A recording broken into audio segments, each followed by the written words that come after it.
All right, Executive Order 13603 reminds me of the NDAA bill. I watched Prepper Nation this morning. I had to catch the replay at work. Everything was too busy. It just reminds me that you don't have a Fourth Amendment right when it's considered an emergency. And you can go look it up. I think it was at the whitehouse.gov executive order, something like that. Prepper Nation, if I can remember by the time I get back and put this up, I'll put a link to his video. I think that had a link to the actual executive order. I think he said it was like 12 pages, something like that. But I do remember the NDAA bill, like 2011, something like that. And that was where the first part of it started coming in, and any kind of emergency. Well, this emergency says in here, if it's even climate emergency. So they got it really loose. And he reminded of a fact too that most people don't like hearing. Trump never took it out. In fact, I don't know if he said that he signed it or not. I should have researched this a little bit better before, but I do remember the NDAA bill being signed at like midnight or something for the first of the year, and it was something crazy, and nobody could believe it, and it can, I don't know, it had martial law stuff in it, stuff like that. But the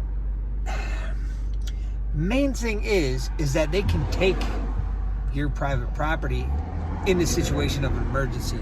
We've talked about this before. What happens if you were on your way home and your place got hit before you even got home, or while you're there, they take whatever. And you hear some people saying, well, they're not just going to take your food or anything like that. Well, if it's an emergency and that's something that they need, that is one of the things that they confiscate. And he even used an example of Hurricane Katrina. And you think back in the day when they were confiscating gold. You couldn't have possession of gold.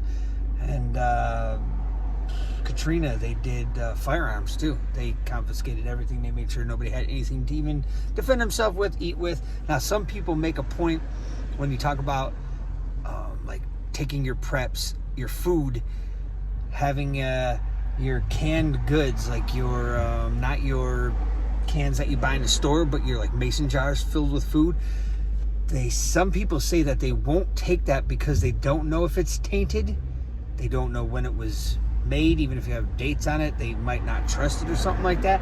So some people think that that's a safe way to go about stuff. If you have extra of that, you shouldn't have any kind of a problem with them taking that. But all your 25-year shelf life and stuff, it was an emergency and government needs it for whatever that reason might be. But it was just a shock to me to hear that it's still going since then. I heard that they redid it, and now this one's like a whole separate executive order on like emergency powers.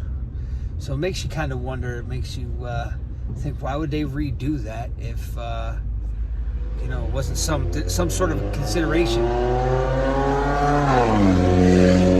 People are so inconsiderate. Can't see I'm making a video.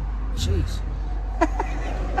So just like everything else, they want to get rid of all the weapons. They want to get rid of everything so they have total control.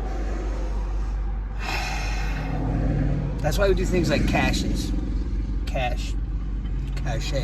however you want to say it. Put stuff in different spots. Some can be really deep. Some can be middle of the road. Kind of research it. If you're doing food, depending on what kind of food you're doing, I would do it deeper. Like you got to check your frost line in your area. Some spots are 2 feet. Some spots are 4 feet. That's where the top of your bucket or whatever you're stashing would go. 55-gallon drum, whatever you're doing, crazy. Stuff like that. You always want to think to have, not just bug in, bug out, but have stuff in different areas in case something did get hit.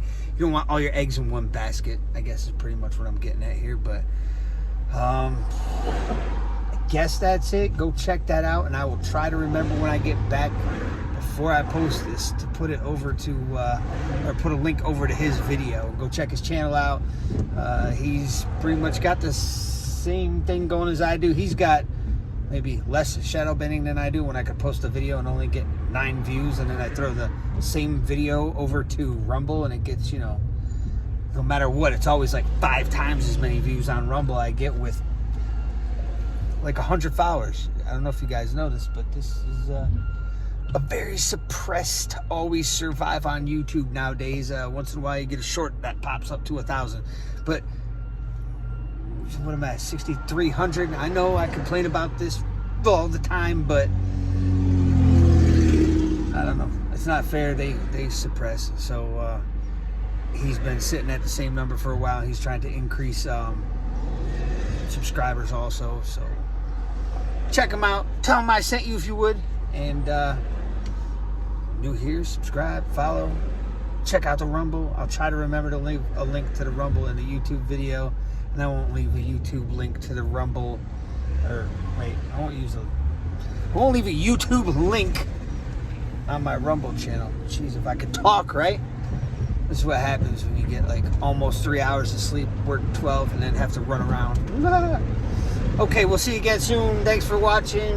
Thumbs up if you would, please. And keep stacking. Just spread it out all over the place. Don't leave it all in one spot.